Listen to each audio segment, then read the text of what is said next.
Thank you for being here this evening. I almost didn't get here.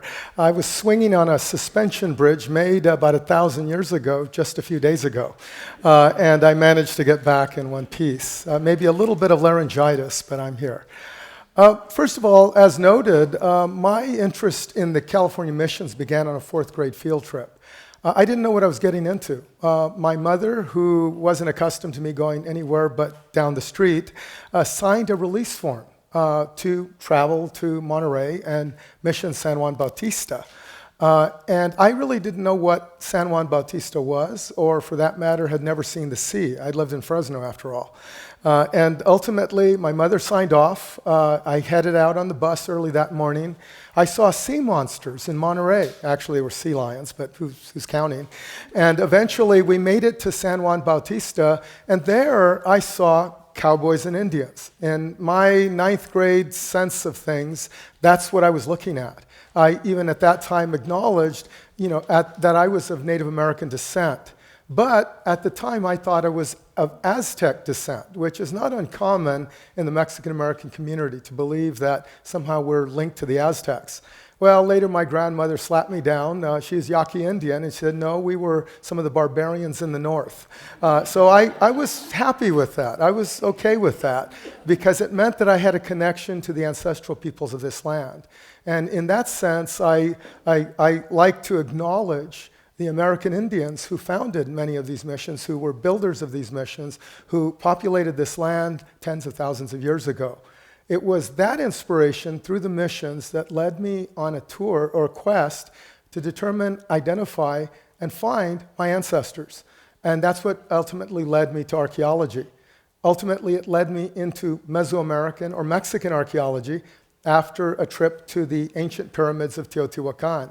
And as it happened, that became my dissertation, and the missions became my life. So ironically, even though it felt too much like a fourth grade mission project, the missions prevailed, and I've since written extensively about the California missions. And I think that's a testament to what those of you that are teachers or have been teachers, the kind of impact you can have with something as basic as a field trip. That maybe the kids are rowdy, because that's how I remembered it.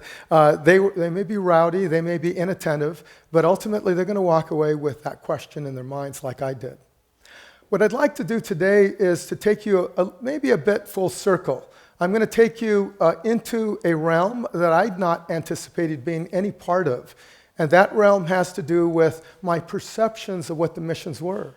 And believe it or not, despite the fact that I've since published extensively on the missions, including my recent book with Rizzoli, I was one of those people of Native American descent who was convinced by my father that the missions were an abomination, that they were concentration camps, that they were all of these horrible things to us as Native peoples.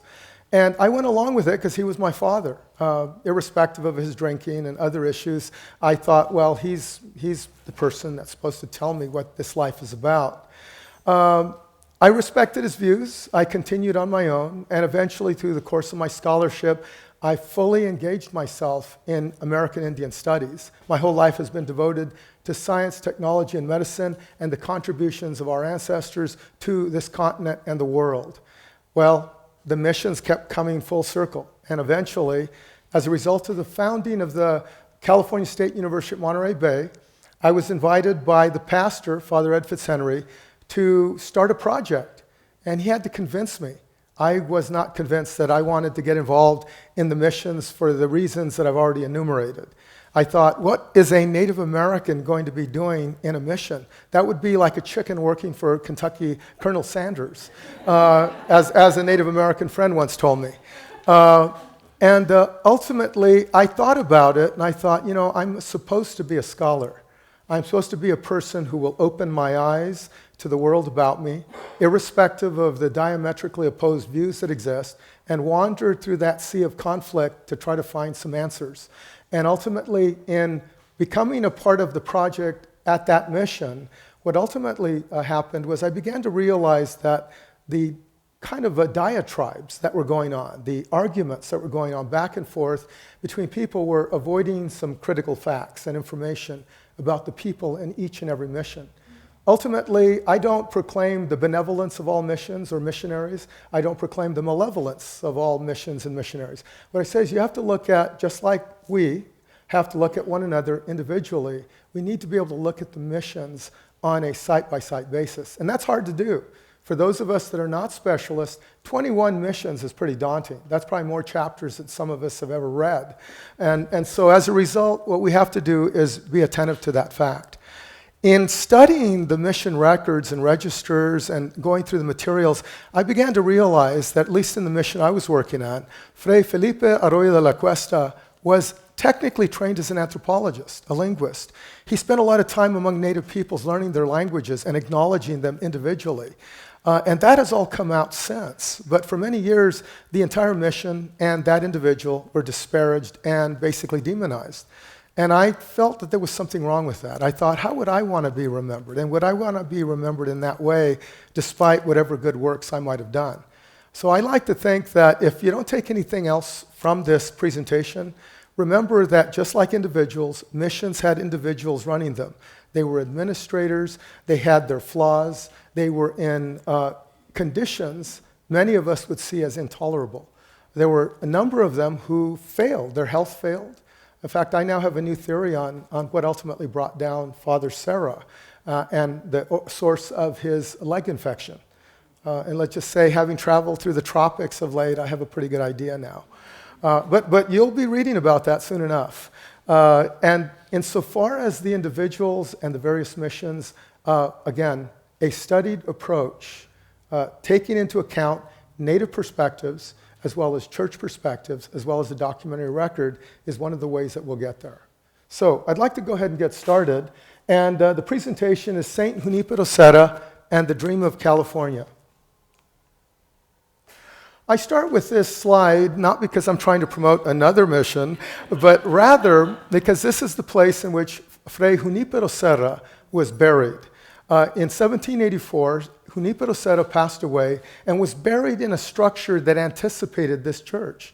People look at this and go, oh, well, look at how opulent and elaborate this church was. He was buried in this sanctuary, the resplendent sanctuary, with mudéjar windows, the Star of Bethlehem, etc. No, he was actually buried in a hovel of an adobe church with a thatched roof, which was demolished to build this structure right on its foundation.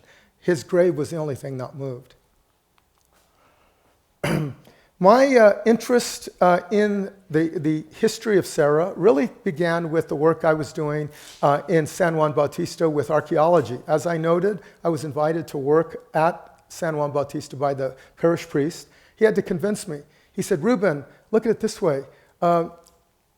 There were 21 missions. You are the 21st campus in the California State University system. And he went down the line with all these comparisons of 21 and I kept thinking, finally, he said, and maybe it was the Catholic in me, he said, you know, the old French pear tree in the Mission Orchard of 1805 sprouted 21 pears this year.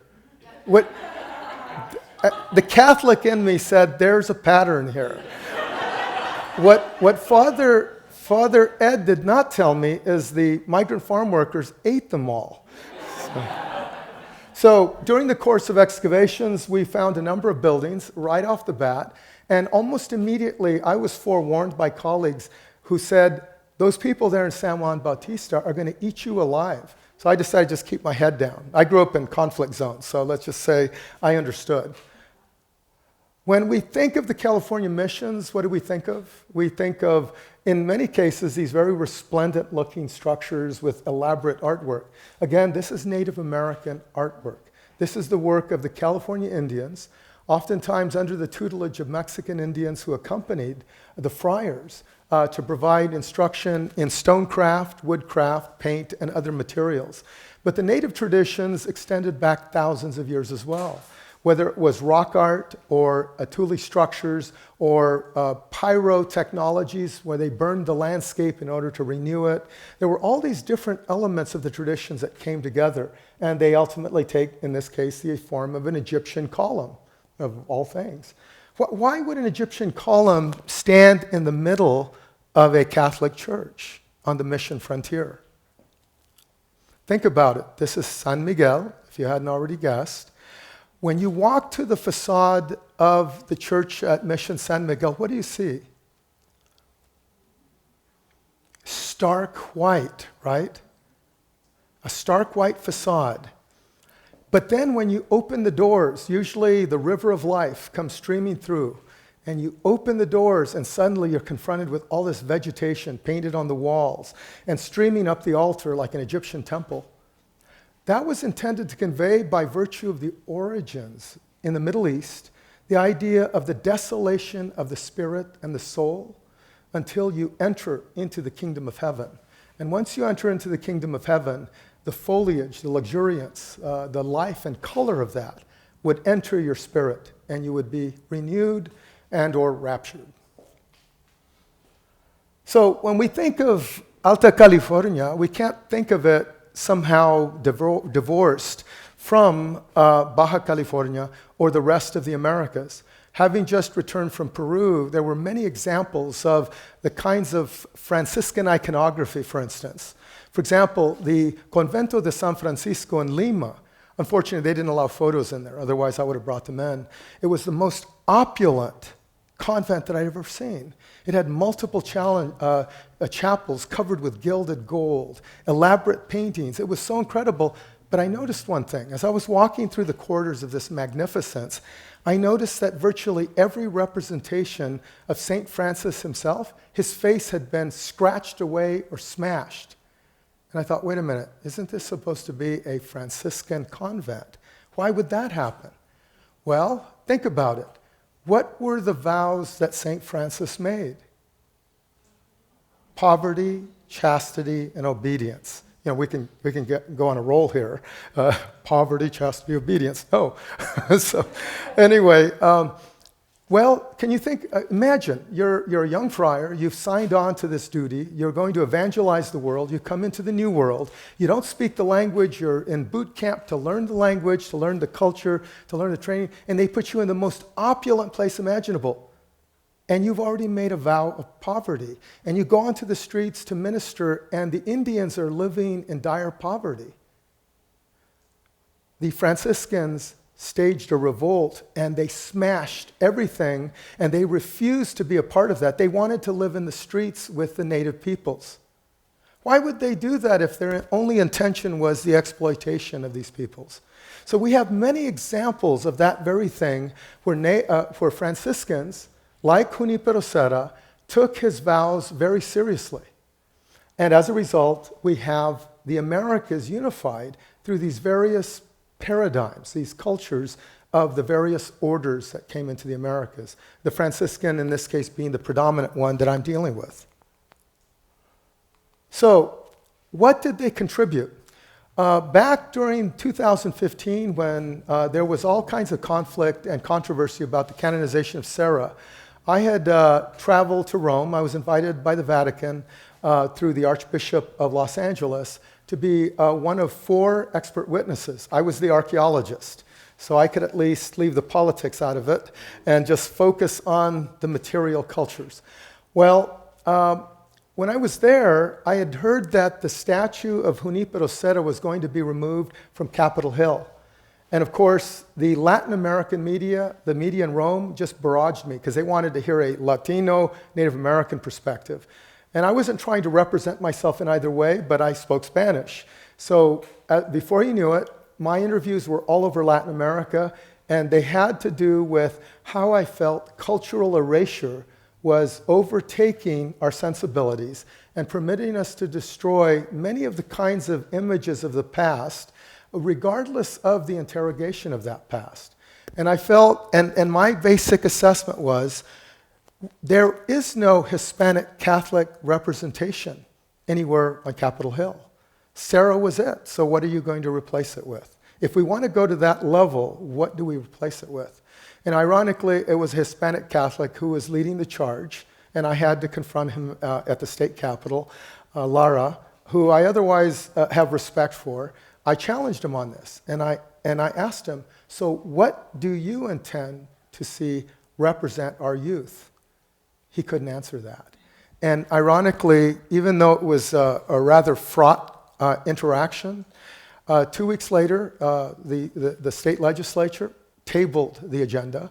And then about 2 weeks after that, I'd heard that Governor Brown, while he was at the Vatican, stepped out and, being the Jesuit that he was, said the statue stays. Well, I had been asked literally the day before to come up and defend the statue, and I thought, in my role as an anthropologist, I don't like to get into this kind of politic, because there are reasons on both sides for why people want to see cultural erasure or the edification of new symbols. But I decided, how can I do this in a way that's constructive? I've devoted my life to publishing on the topic of the contributions of science, technology, and medicine by the American Indian, my ancestors. That's what my life is devoted to. And when I was invited to missions, I thought, that's going to detract from this. No, I realized these monuments were built by the ancestors. They may not have happened under the political circumstances that might be seen as ideal, but it did happen, and they are there, and they're worthy of preservation. So as I thought about that, I woke up at 1 in the morning. I had to get in the car at 5 in the morning to get to Sacramento in time for the meeting, and I just kept typing, and I started thinking, what did Serra specifically introduce to California that can be construed as a contribution to our political economy? Because that's what people listen to, the bread and butter of it all. And before you knew it, I found myself laying down a list. I also thought of the people, and I thought of the castas that were involved. When we use the word Spanish, we tend to think of this monolithic European prototype, something that emerged from the Visigothic rampage of the Iberian Peninsula. And the reality is that it wasn't just the Visigoths. The Greeks, the Romans, the Muslims, all of them invaded Spain and the Iberian Peninsula. In fact, Spain was one of the most conquered places on the planet before 1492. And it was ultimately in 1492 that the Musulman, or the Moors, were overthrown, and the discovery of the New World proceeded. In places like the Royal Presidio, one of my colleagues, Jennifer Lucido, has done a population analysis, and 1/3 of the founding settlers at the Spanish Royal Presidio Monterey were of African origin. Another third were of Mexican Indian origin, and the rest were a mixture of Iberian, Peninsular, Criollo, and Arabic. So that blew my mind. I thought, wait a minute, I've always kind of pictured the Spanish as this monolith, but that would be like picturing Americans as a monolith. We come from every imaginable background, so they were like us. In studies that we've been doing there at the university, we've been charting through a series of geographic information system overlays the actual extent of some of the mission territories and properties. And they encompassed often multiple tribes. So to say that any one tribe was necessarily the only tribe would be a falsehood, although there were clearly those that dominated.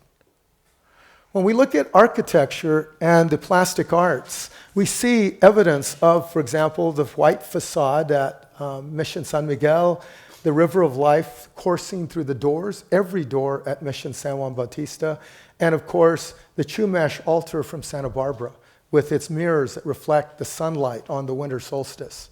I won't go into that. That's a whole nother lecture. When we look at hydraulic engineering, for example, as early as the 1770s, Father Serra found himself challenged by droughts at Mission San Antonio and Carmel, and he brought in the Spanish Royal Corps of Engineers. One of my students is a direct descendant of one of those engineers, Scott Leyden. Doesn't sound very Iberian, but Scott Leyden comes from one of the richest. He has people on the De Anza expedition. Now he's interested in California history. He's at UCLA now in geography. But you see evidence virtually everywhere. And for those of you that are drinking wine tonight, this is a wine cellar at San Antonio. And of course, the ladrillos and brickwork. I literally saw brickwork being crafted in Peru while I was there just a few days ago. They had their kilns blazing, and they were making this very thing. When we talk about agriculture, the list of products that were introduced to California, including viticulture, which we all enjoy on one level or another, unless you're allergic to sulfites. But viticulture, the wine industry, and for those how many of you love brandy? I really don't drink it, but I just wanted to see how many of you actually did. But anyway, it doesn't relate to the topic. No, actually it does. Brandy, of course, was being distilled at Mission San Gabriel from some of the earliest vines brought in by Father Serra. So, of course, I love this photo I shot. I call it poppycock because of the poppies and the cock in the picture. And of course, various, for example, the tradition we identify with the cowboy. If you were wondering why rodeo and rodeo sound so much alike, the rodeo was a tradition, again, introduced technically all the way back to Hernán Cortés in New Spain or Mexico. Chapas or chaps, the riata, lariat, all of those were part of that complex.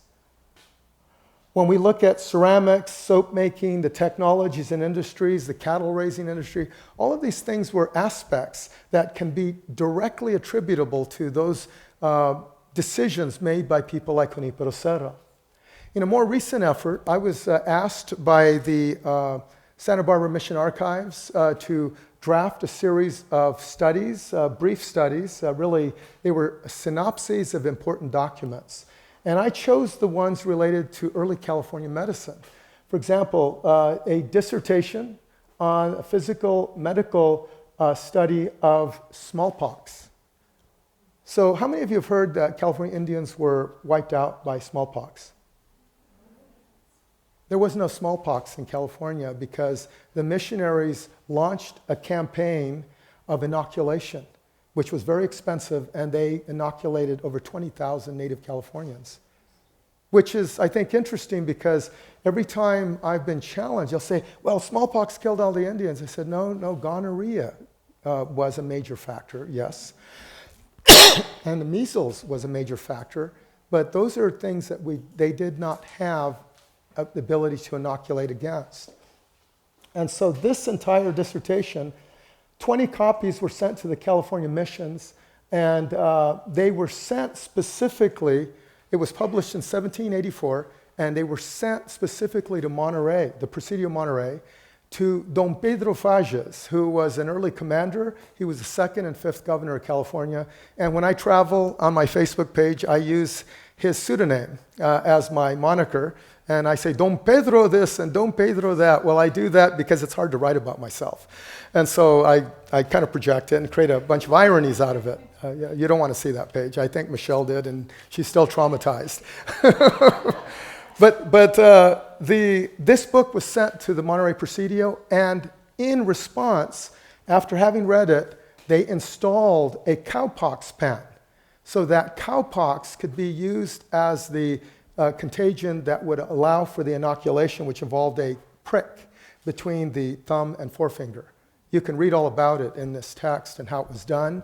And some of the early Americans that came through were astounded. One Russian documents an interview with the governor of about 1820, in which he says there are no smallpox here. So smallpox is off the table. Other diseases are on. Here we have variolation. We have Father Saria's Guide to the Caesarean Operation in 1830. That was done to save the infants of Indian women who had died in childbirth. So there was, you could say, oh, well, that's just Catholic dogma. They want to save the child. Well, it's that. But if you read the document, you see that there is a very concerted effort to also save the woman. It's more than just the child. And these are Franciscans doing this with very little medical training. Then, when we talk about contributions, how many of you were aware of the connection to Benjamin Franklin to these coins?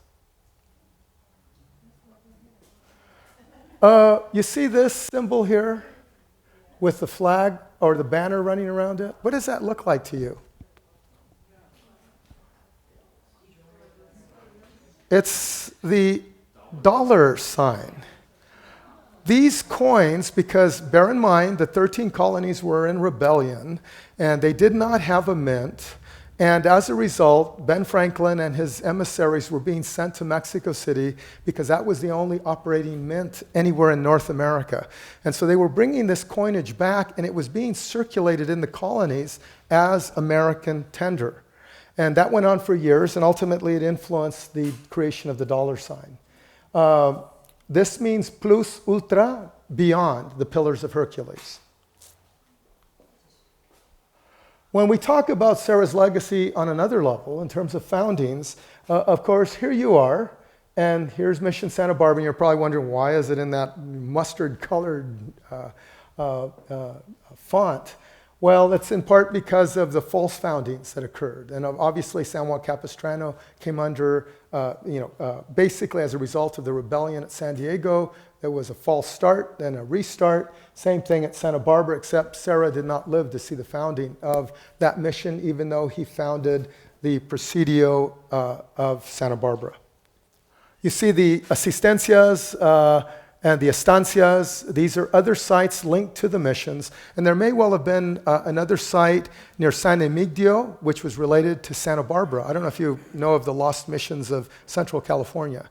There are those who claim another similar startup near Fresno or Modesto, and there were piles of bricks documented there for years. But again, these are still left to speculation. As far as the life of Miguel Joseph Serra y Ferrer, otherwise known as Fray Junípero Serra, he went from Petra to Carmel. He devoted half his life to the Isle of Majorca and the other half of his life to the Americas, and specifically New Spain. He was basically the equivalent of a doctor of theology. If I was a doctor of theology and I was 35 years old and I was now construed as the top of my game, why would I want to give all that up? He was highly admired. He had everything going for him. He could have lived a life of opulence, even as a Franciscan. He was considered one of those people who could speak in words of gold, gilded gold, and who could write in gold letters. He was construed as one of the foremost theologians of his time. And one day he said, hell with all this. I'm going to the Americas, and I am going to evangelize the people who I've spent my life ministering about. You know, he was a hands-on type of individual. And he decided to sacrifice all of that. How many of you would do that? Maybe some of you have. Maybe some of you were, maybe one of those CEOs of a top 10 company, and you just threw it all out and said, I think I'm going to join the Peace Corps, and I'm going to donate all my wealth to various charities. That's the equivalent of what he did. And bear in mind that, in the mid-30s, he had a lot of options. He chose to come to the Americas. Again, I go back to Carmel for the simple reason that Fray Serra is buried there. And again, this building is not what he knew in his life. Virtually every building that Serra lived in up until the time of his death was the equivalent of a thatched hovel. Thatched roofs. I have a letter sent to me by one of his direct descendants of a soldier that he saved who happened to be AWOL, and they were going to execute him, and Father Serra wrote letters on his behalf to save him because the Indians had gone back into the mountains. Everybody was hungry, and so he recruited this AWOL soldier to help with the wheat harvest. He had to beg for his life, and he managed to succeed, and they did bring in the wheat harvest. So Serra didn't know that. And yet, a lot of the characterization of Serra is born of the reverence that built in the late 19th century. Everybody saw these silent sentinels on the landscape. Capistrano, San Juan Capistrano was one of those that was construed as, it was like a Roman temple in the wilderness. For Native Americans, this was not a wilderness. This was their home. But when construed from the American perspective, Americans began imbuing different values to all of this.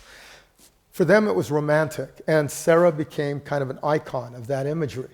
Serra himself, this is a painting that I found in Majorca.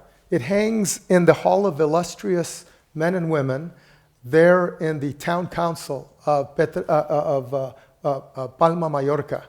In fact, I was looking at painting. They said, you want to come in and see the painting of Serra? And I'm looking, and there's kings, and there's warriors, and all of a sudden, way off in the dusty corner, there's Serra. And that's a painting of him, painted just a few years after his death. This particular painting shows his arch nemesis, Don Pedro Fages, in the upper left, and Father Pelot to his right, his best friend and former student.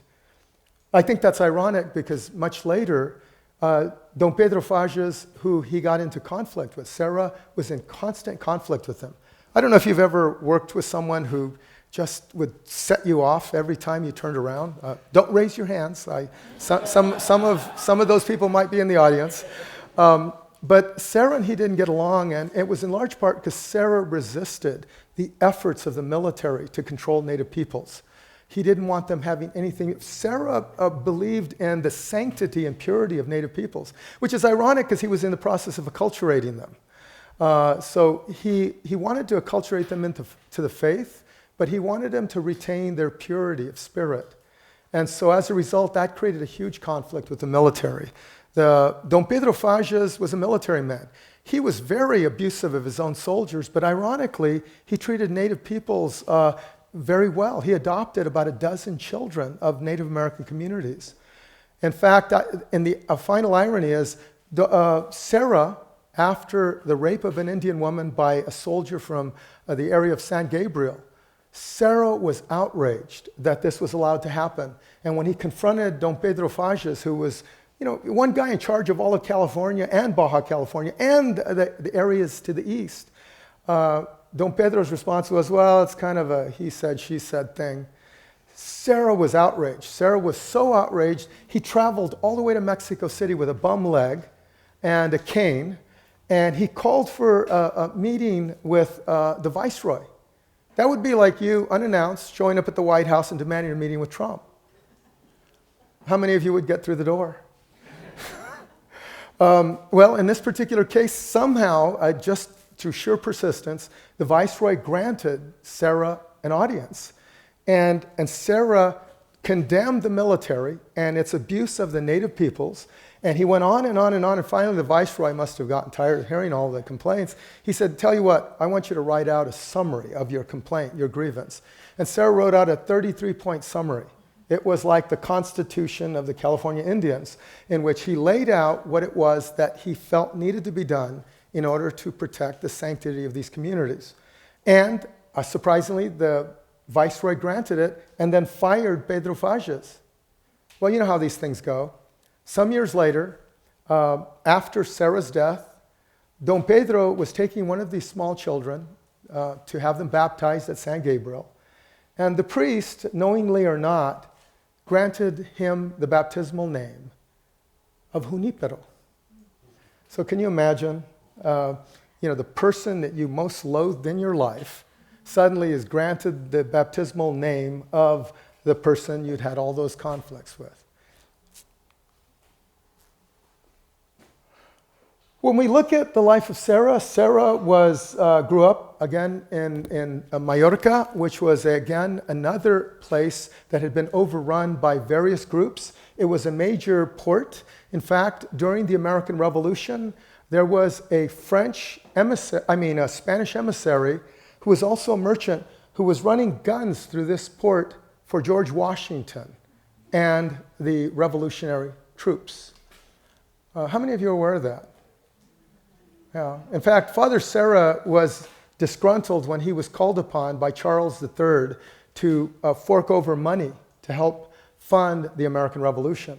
He provided what he could, and he called upon other friars to donate, but all of the soldiers within the militias of Spanish America at that time were expected to give money to the American Revolution. You could say, well, they had a conflict of interest. They had a common enemy.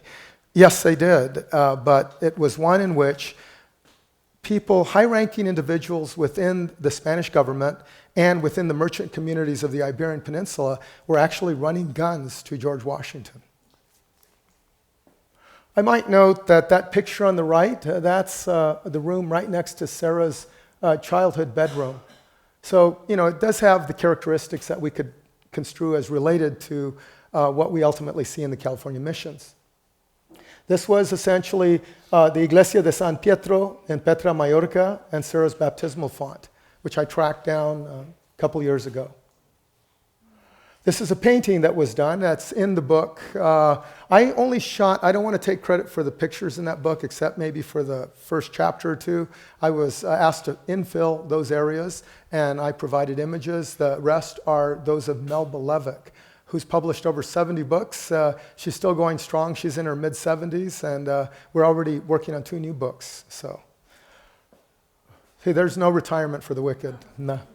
And of course, these other images, including the Blessed Ramon Llull, who died in 1315 in Mallorca. He was one of the revered saints, Father Serra. He was an interesting guy who apparently was one of the originators of binary code. How many of you knew that? Yeah, if you look at his notes, it's really fascinating. He also is known for all the love letters he wrote to a married woman, but we won't go there. So Serra was relatively open-minded. Here, the churches, this is literally the podium from which, the pulpit from which Father Serra once ministered. He literally was in a gilded gold pulpit, and he gave that up to basically work under a thatched roof in a muddy mission enterprise. This was one of the convents within which he was trained. In Palma, Mallorca itself, this is the church at Palma, Catedral de Santa Maria de Palma de Mallorca, and everywhere you look there are saints and relics. In fact, I even found this, what looks like a breadboard with pieces of bread that are said to have been at the Last Supper. I thought it was chocolates. Don't tell them, but one of them's missing. No, I'm kidding. And what might this be? Some of you can see that from. It has something to do with Monty Python. The Holy Grail. I found it. Even Indiana Jones can't claim that. But no, it is in Valencia, Spain. And it is the only one that's been, well, let me take that back. There's been multiple claims, but this is the one, and it is actually a ceramic vessel that has been infixed into a gilded base, but otherwise it is this vessel. And this is the church at Palma within which Father Serra ministered just prior to his departure for the New World. It also has solar geometry, but I won't go there either. I will skip a few slides because I want to get you into Las Californias. So, in today's political climate, I think California has been perceived as an island. Yeah, here's proof.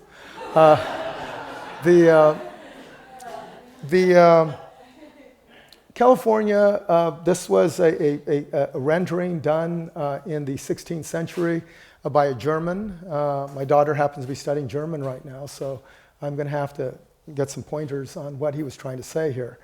But California has a rather interesting origin. How many of you are familiar with the origin story of the name California? Good. Queen Califia.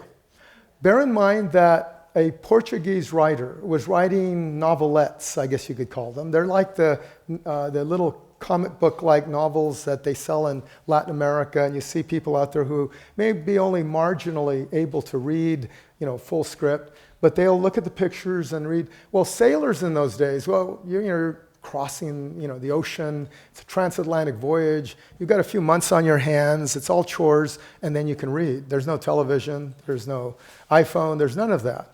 And so they're reading these stories written by this Portuguese, and they're talking about the esplanades and these stories of these Amazon women who were apparently reported to have existed under a queen, Califia.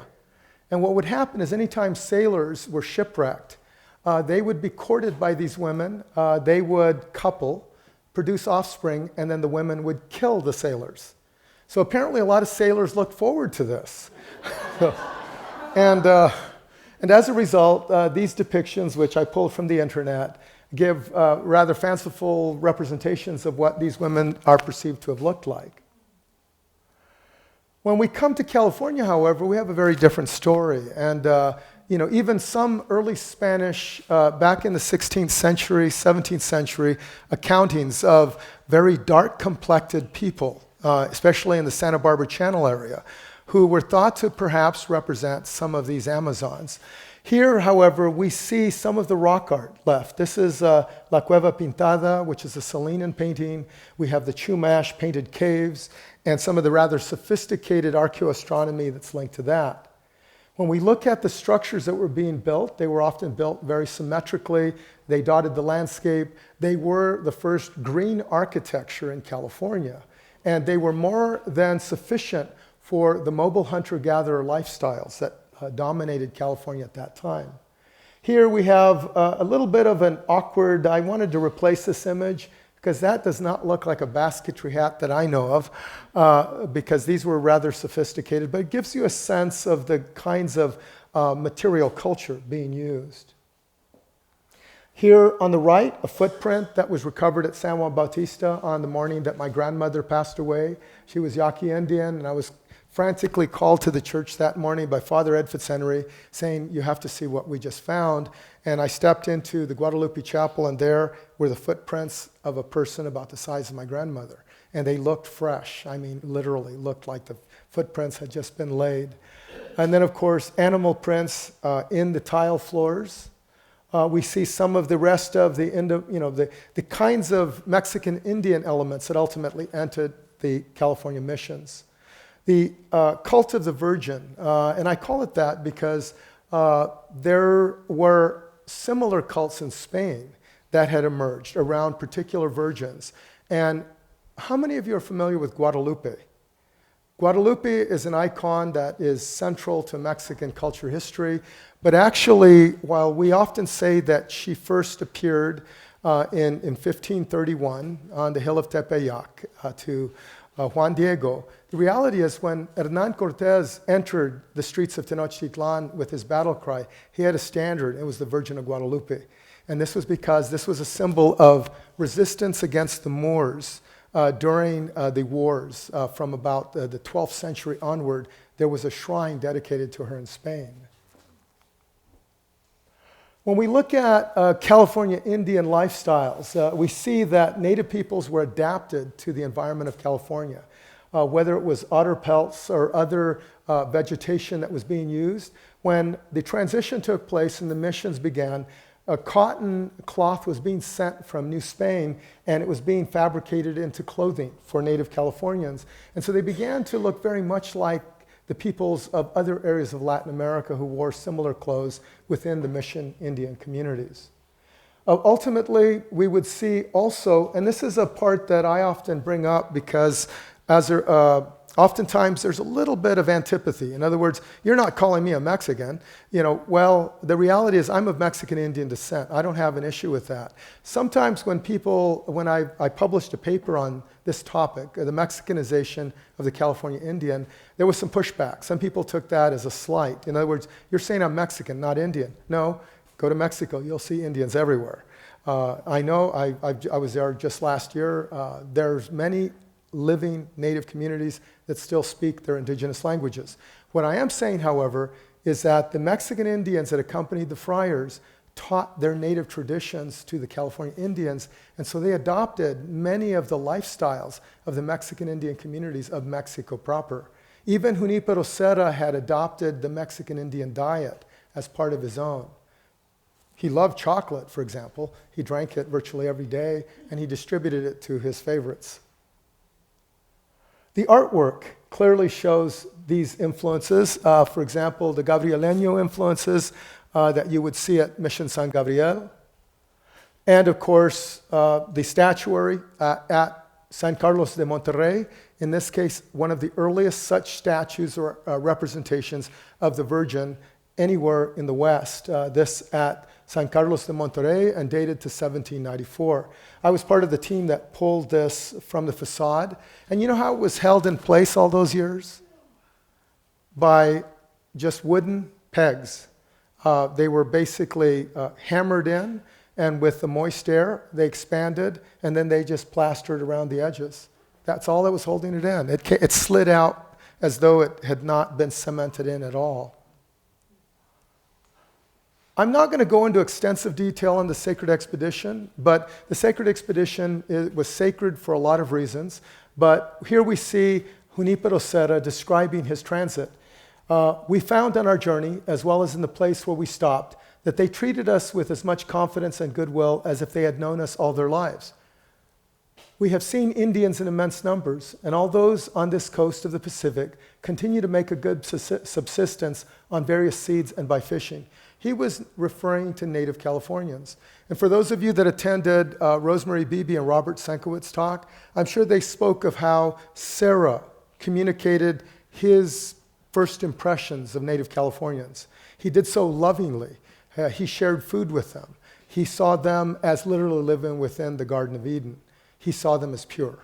So, and interestingly enough, and you can confirm this with Rosemary Beebe and Sankowitz, basically in all of his career, Serra never referred to Native peoples in a derogatory way, at least in writing. I know sometimes maybe my daughters might, I won't put that in writing though, but he never used derogatory terminology.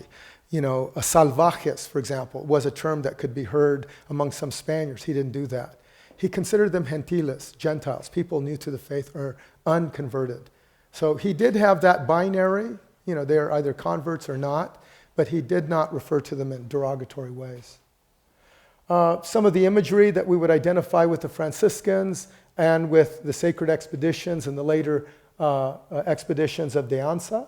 And of course, the landfall at Monterey on June 3rd of 1770 would ultimately set the stage for the operations that traveled north and south.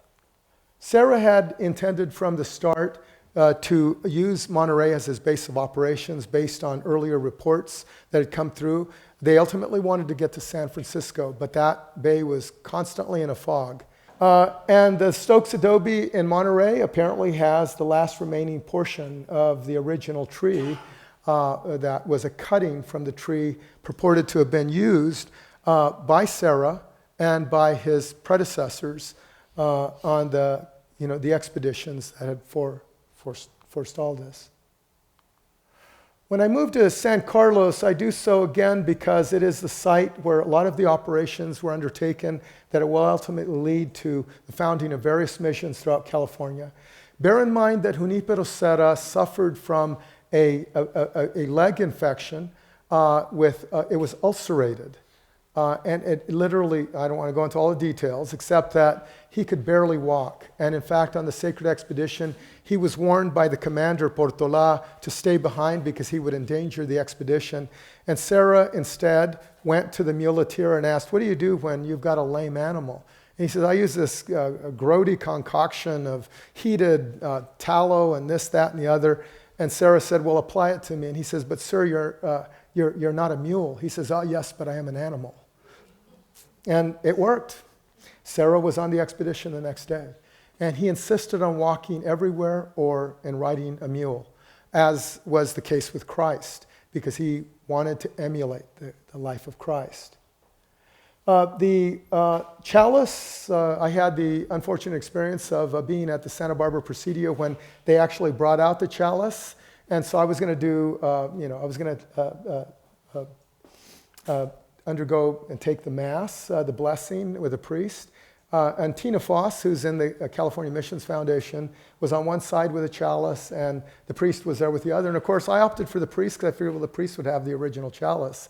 And there were two chalices, and so I wanted to, partake of the wine from the Serra chalice. And the whole time, Tina Foss is doing this number, come over here. Well, I've seen that before, and I usually don't fall for it, especially in bars. But anyway, she was doing that the whole time, and I went up and I partook of the host and the wine, and I stepped away, and then Tina said, "You got the wrong chalice." So anyway, and of course, this image from San Carlos, which was painted in anticipation of Serra's death in 1784. Bear in mind that the original hangs at Chapultepec Castle in Mexico City, if you want to see it. This is a site that basically is San Luis de Talimali in Florida. How many of you are aware of the missions in Florida? How many missions were there? 130. And, yeah. How many of you have ever watched the program Black Sails? No? Oh, well, you've got to watch Black Sails. It almost looks like the cast of Hamilton, except they're all pirates. And it helps explain why those missions are virtually unheard of. I'll just leave it at that. But this was a reconstructed mission on the site of Talimali, which was an Indian village that actually recruited the Franciscans to convert them. You're going, wait a minute, that's not what was happening in California. There, the native peoples they had chiefdoms, they had thousands of people, and they wanted to trade with the Spanish, and they knew that the Spanish would only trade with other Catholics, and so they converted in droves. And the Spanish maintained kind of a bifurcated community where native peoples were allowed to maintain their own governance and own ideologies and so forth. They did their own dances and they maintained their own council houses. I was in one that I'm about to show you. But these structures, this one in particular, gives you an idea of what the church looked like that Father Serra was actually buried in, with thatched roofs and basically plank and mud walls. I might note that this museum reconstruction copied paintings from the California missions, some of which came from San Juan Capistrano. You might want to know that. And of course, a baptismal font. There's a painting from San Juan Bautista, for instance. And then an exterior of a convent structure, convent dining areas, and then of course, some of what I learned after 16 years of excavations at Mission San Juan Bautista. This was an enclosure, this was a granary, and then the structures that were once part of the old mission complex. It took 16 years because I couldn't find the building that was in the street until a water line broke, and the contractors called me out to look at it. This is how the village at Talimali looked, and you see the dance circle. You see the large council house. You see the church. And this is what I found at Soledad. So it approximates that. Here you see the Indian or neophyte quarters and the Indian plaza and the mission. And clearly there were many native peoples at this site. This is the council house at Talimali. It was a massive structure. So this is archaeologically attested. Literally, native peoples were enjoying this until the British invaded, and ultimately they found it necessary to burn their site and flee with the Spanish to the coast. Okay. At Mission, this is what changed a lot of my perspectives in doing this research. It was a gradual transformation, because as I indicated, I had some very different perspectives on the missions. And for many years, Serra and I didn't seem to get along for some reason. I even was invited to do archaeological work at Mission Carmel, San Carlos Borromeo, and everything that could go wrong went wrong there. And I kept thinking, maybe my previous perspectives have tainted my ability to get along with the sense of this place. But one day, while I was working at Mission San Juan Bautista, I received a call from the project manager, and this was a year after I'd finished archaeological investigations. We'd done a trenching operation for the purposes of trying to conserve the building, and I was the project archaeologist. One day, the project manager called and said, did you give authorization to contractors to continue excavation? I said, nope, they need to stop. And so I drove out from San Juan to the Presidio, and the first thing I saw was this massive cut stone. And I said, we need to stop the project. They may have struck the foundations of the Serra Chapel of 1770 or 72. This is what we ultimately exposed. You see these granite blocks. Interestingly, we found a pattern of blue stones that were in the middle of the floor, which we believe were part of the ballast from San Diego. And I think it would have been symbolic for Serra to take some of that ballast and implant it into the floor, as it said that he was directly involved in the construction of this church at San Carlos de Monterrey. This is an iga, which is from a saddle blanket. These would have been hanging in order to weigh the blanket over the horse's back. We continued excavations, and for some reason I was able to project exactly where the building was before we dug, and my students were looking at me like, you've done this before.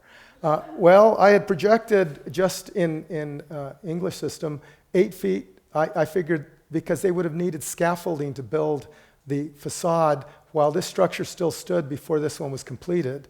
This was completed in 1794. This building had been constructed in 1772. And there was a sacristy, and I projected that accurately as well. I don't know.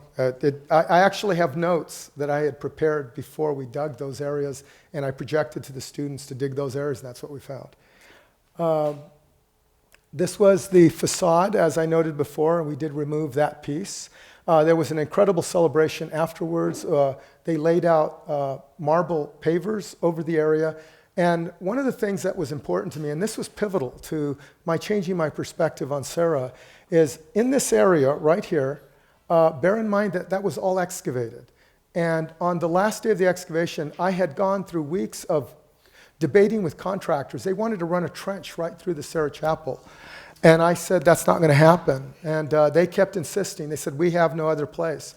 I said, that is not going to happen. And so we were in a stalemate. It was a Mexican standoff. Only one Mexican, though. Actually, half a Mexican in this case. Anyway, I went back and forth, and it was very clear that one of the engineers was very upset with me. He even called a geologist all the way from San Francisco to dispute something with me, and the guy agreed with me, and then he was really upset, because he was arguing that the materials were non-local. That they were a bedrock, and I said, no, this is all imported. This is construction material. Well, on the last day, after all that fighting, I'd been working 12-hour days for months. I finally, after 10 days of just this, we had finally exposed enough. I told the contractor, okay, you can work around it. They wanted to work through it. And ultimately, a front-page article came out in the newspaper. Jack Williams of San Diego was the one they wanted to consult because they weren't going to believe me. So I said, well, Jack Williams is one of the foremost authorities. And I says, Jack, as far as Serra chapels are concerned, which is the earliest? And he, of course, named San Juan Capistrano, which we know Father Serra was directly linked to by virtue of one of his last homilies. And he says, so what are the dates that we're attributing there? He said, well, it would have been before 1784, after 1778. And I said, what if I were to tell you that we have found the foundations of the building drawn by the expedition that came through in 1794, and we have the foundations? And he said, and I said, and the building that was described was one built by Serra in 1772. He said, oh, that would definitely be the oldest. And as soon as he said that, the project manager's jaw dropped. And then it came out as a front page story. And the next day, all the contractors and engineers were standing there in reverence and celebrating the fact that they just saved this important building, which I thought was ironic because they wanted to destroy it. I didn't want to rub that in. I just figured, no, I'm good with this. We saved the building. They rerouted the channel that was going to be put through. And as I stood there, we were about to cover everything with visqueen to protect it. And I remember standing there on the Roman mortar pavement where Serra, Crespi, Palou, De Anza, Portola, and all these individuals of early California history and all those Native Americans that followed stood on that one location. And I remember being overcome. It was almost like I had channeled all these ancestors in that moment. And I fell to my knees and I made the sign of the cross. And I just remember being overcome by that moment. And as I thought about it, I thought, you know what? Yes, we all have a reason for fighting the contentious battles we do, but in the end, it comes back down to the spirit that lies within and the history that made this place. We can't reverse that, but we can continue to grow that into something constructive and proactive. And so all these things were going through my head, and then, of course, this celebration happened. But ultimately, there was a counterpoint to this, and it came in December for me of 2014. In December 2014, I was contacted by the Los Angeles Times. And basically what they wanted to do was do story on Father Serra. And a man named Sahagun, who was a longtime Los Angeles Times writer, was very skeptical of Serra. In fact, I think it was supposed to be one of these, I'm going to interrogate this man until he, coughs up a different version. And, well, he called me, and we did an interview over the phone in December. And then in January, he wanted to bring out a photographer, and he came out. We did a photo session.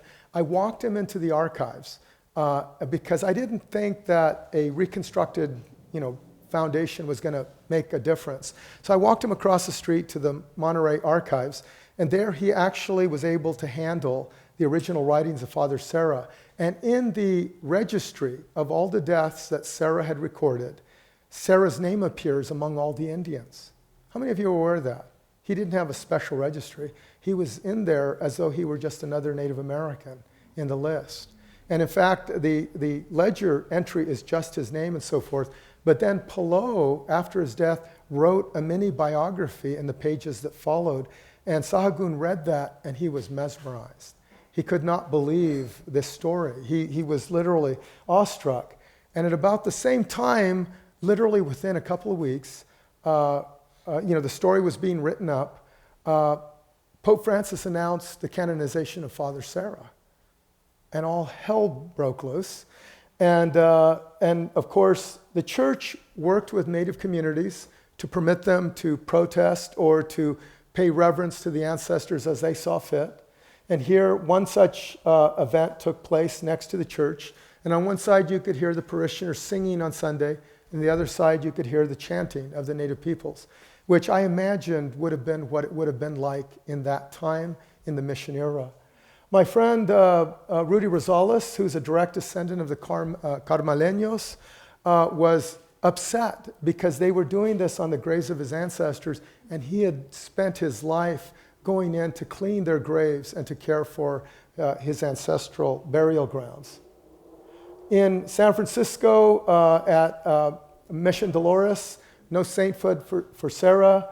In other cases, you had monstrous images representing Serra.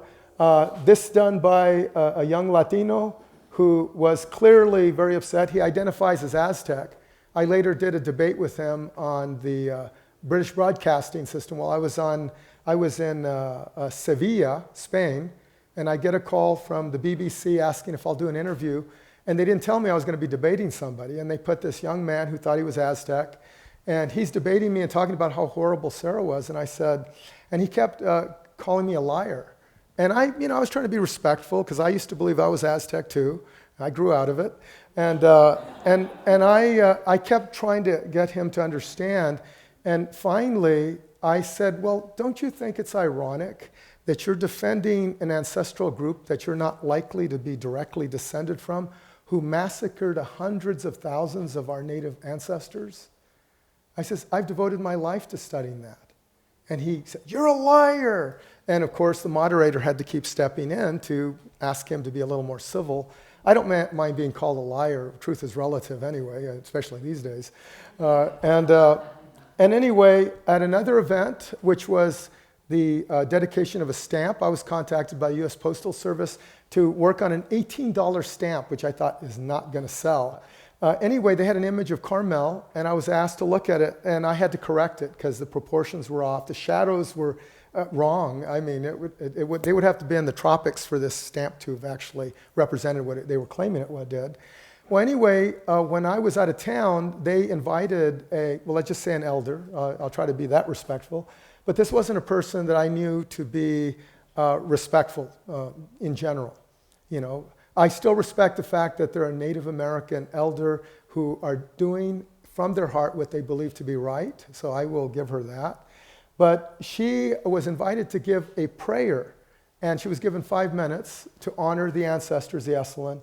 And instead she got up there and she said in front of a group of Catholic school children who were there to celebrate their mission, "You Catholics tortured, raped, and murdered 1 million of my California Indian ancestors." And I just remember the mortification in the eyes of these children. And I thought, there's a place for all of this, but not with these children. We can work with them in other ways to try to bring some understanding. So again, I bring to you this story that was done by the Los Angeles Times. This is Sahagun, who came into the archives. And this is something that I did. I shot this photo when I was 12 years old at a mission, an abandoned mission in northern Mexico, while I was traveling with my parents to give clothes to the poor. And I remember my dad so infecting my mind with his hatred of the church, because he had been a Catholic. He was a former Catholic. And now he was lost, and he was drinking. He was doing a lot of horrible things.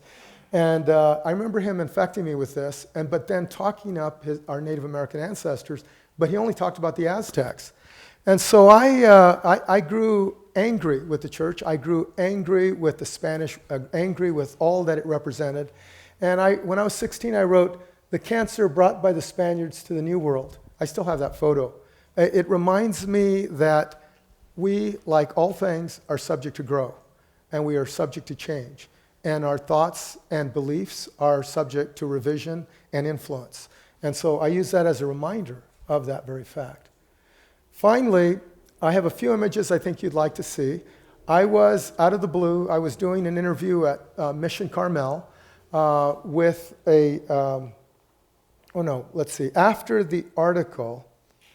after the article, it came in the Los Angeles Times, I was asked to do an interview with a group that was preparing a documentary on the life of Father Serra. And they wanted to get my perspectives based on the discovery of the Serra Chapel. And I was giving my perspectives. And it was one of the few times where I actually had makeup applied to my face. I had multiple cameras and lights, and kind of like now, I guess. And I was sitting there talking, and there was this gentleman in a suit. And as he walked back and forth, he kept eyeing me. And I kept thinking, who is this guy? He looks official somehow. And, not like the Blues Brothers official, more like, Secret Service type thing. And finally, at the end of the interviews, he asked me, he said, "Would you be up for a high-profile speaking engagement?" And I'm thinking, Bakersfield, Buttonwillow, San Juan Capistrano. This is up there. And I said, "Sure, I've got time on my hands. I'm a professor." Yeah, right. But anyway, I said yes, and within 10 days he calls me, he says, "Can you come to the Vatican in 10 days? And I'm like, "Okay, did you say the Vatican?" And he said, "Yes, to the Augustinium. We are inviting 3 other scholars." And then he named them, Rosemary Beebe, Robert Sankiewicz, and Monsignor Weber from Mission San Fernando. And I thought, well, I can't think of being in better company. I will go with them even if the plane goes into the ground. But anyway, I said yes, and it resulted in our being called to Rome. This was in 2015, just before the canonization. They were pulling together documentation for the canonization, and they wanted our varying perspectives. And I walked across the bridge there in front of the Castle of St. Angelo, and it was an incredible event. We were escorted around in these black SUVs. I believe that's Monsignor Weber, Robert, and Rosemary. We were taken out and dined, and then they at no time tried to put words into our mouths. They at no time attempted to influence us. They wanted us to speak frankly about our understandings of who Junípero Serra was. We arrived at the Augustinium and were immediately mobbed by the media, both indoors and outdoors. We answered a variety of questions. There's Monsignor Rosemary Beebe and Robert Sankiewicz, interviewed by the Italian media. There's Brother Bill Short. Anybody know Brother Bill? Yeah, he's a wonderful human being. He was one of the few people that would walk into the church at San Miguel right after the earthquake damage. And he accommodated my request to do a measurement of the solar geometry, even though the church was split in half. And he handed me a hard hat. And he said, "This is the condition. You have to wear a hard hat." And he walks in with just his habit. And I said, "Brother, you're not wearing a hard hat." He says, "I have my faith." I said, "Well, I have my hard hat." And here is the podium, this room filled with media shortly thereafter. This gentleman followed us everywhere. And he looks very much like one of the bodyguards to the Pope. I don't know if they're related. And of course, there we are on the panel during the interviews. There were a lot of articles that came out. I didn't keep up with everything. And then somebody decided to get a little crazy, and they sent me this photo of this noted conductor with crazy hair, because they saw this photo of me in the paper, and so they, doing this. And I assured them I don't compose. I may decompose as of yet, but I don't compose. This was the view from the Augustinium, and then, of course, I spent a bit of time there doing solar geometry studies with these clearly solar geometry-related monuments. They chart the solstice and equinox on the floor of St. Peter's Square. And then the Serra Symposium, basically, and I won't go through all of these details because some of you are going to ask, why was he sainted when there was only one bona fide miracle? Well, there were many reasons, but the popes were predominantly related to Serra's missionary zeal, his Marian devotion, his witness of holiness. And bear in mind that he is essentially been called upon as the saint that represents the vocations. This was a kind of a list of some of the top scholars on, they compiled over 6,000 pages of documents. I know Washington, D.C. does much bigger documents these days, but this was one case where just those elements related to his Serra's benevolence and his contributions. I've never been around so many neophytes in my life, or cardinals and archbishops. Reverend Henry Sands and I became friends. He's the North American, he's there representing the Native American community, and he is now back in the States. There's my colleagues consulting with cardinals and bishops and others. And then we were then told to go down the corridor of the American section, and all the reporters were there, so we walked to the chapel, and then we undertook the Serra Mass. This was the beginning, and when I first walked in, the church was, one half of the church was still empty because they had a lot of dignitaries that were coming in. And so I remember Rosemary, Robert, and Monsignor Weber, we were all standing at the back, and they said, you can go on up, and nobody would step up. It was kind of intimidating. And I thought, what the hell, I've got a camera. I'm going to go up there, and I'm going to document this moment. If for no other reason, this documents this canonization. And so I walked up, and there was nobody in the front row. There was nobody in the aisle. So I literally sat in the front row on the aisle. And I noticed all the photographers, some of whom you can see up here and all along the corridors, were trying to get a good angle. Well, I had the good angle. I was right in front of the Pope. And this was the beginning of the ceremony. And of course, the cardinals and other dignitaries come through. And here we see Papa Francesco. And I just remember the power of his presence. I don't know how to describe it, and it was more than the pomp and circumstance, or the Pope and circumstance. It was really the individual. It was who he was that literally filled the room. It was an incredible moment. And it's one of those moments where you want to just reach out and touch someone. Thought it wasn't a good moment, though. And of course, the entire event was dedicated to Serra. It was a mass devoted to Serra. It was predominantly Italian. There was Spanish and some English translations. And it was an incredible chapel. And of course, Pope Francis stood up, and then he stepped over and he gave an entire homily about the life of Junípero Serra and his grace and his evangelical zeal and his Marian devotion and all of those elements that were key to who Serra was and why Pope Francis had made this decision. He also did a ceremony and a prayer to the Virgin of Guadalupe, the Indian Madonna, and he acknowledged native peoples from throughout the Americas. Here we see Archbishop Gomez, who was part of the group that invited me.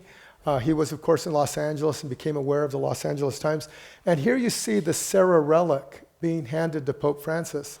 Ironically, all the way up to that point, every morning we got up, we were in the same hotel, Monsignor was carrying around this shoebox, and he kept saying to me, what should I do with this? And I never thought to ask him what was in it. It was the Serra relic, and he didn't know what to do with it, and finally he got it to the right people, and it ended up there as part of the ceremony. Pope Francis bows at the altar, and then he proceeds to the exit right in front of me. Shortly thereafter, he steps out into the days, And it was like Elvis had just stepped out. I went up, shot photographs. I'd worked with several of these individuals, including the guy that looks like Secret Service on the far right. And that was one day. The next day I went to see Pope Francis again, and there he is. Somehow, excuse me, somehow the day before seemed more special. Yeah, because people were asking me, aren't you going to come back and see Pope Francis? I didn't tell them. I'd already seen him. But I was okay with a repeat. So ultimately, in the end, advocacy, I was called upon to do interviews for CNN, the BBC, pretty much every major news network. And oftentimes, it's like the news media, they want to create a diatribe where there may not be one. I would be asked certain questions, well, they would ask a counterpart who wasn't present a similar question, and then they would pair it off as though I was arguing with the person. But it was otherwise civil. I'm sure some of the people that saw my face weren't all that pleased, and other times they were hopeful. I was involved with working with different individuals, and of course, the different interviews, we set up photo exhibits. I was asked to do talks in Spain for the Daughters of the American Revolution, who are busily funding the identification of all those Spanish colonials, military and religious and civilian, who were involved in the American Revolution.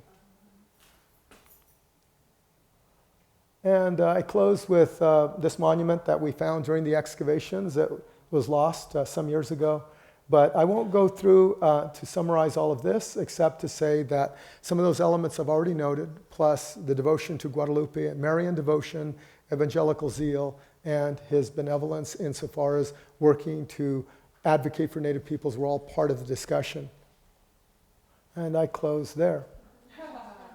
Oh, that's another story. I guess I might as well tell you. I was working with Carol Kenyon, a conservator out of Santa Barbara, who's worked with works in the California missions.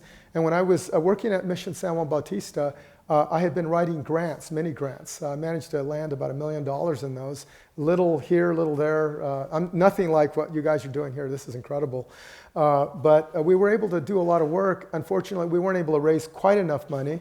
And ultimately what happened was Father Ed said, oh, that mini grant you got? Well, I need you to deliver this to Carol Kenyon. She'll meet you halfway in King City.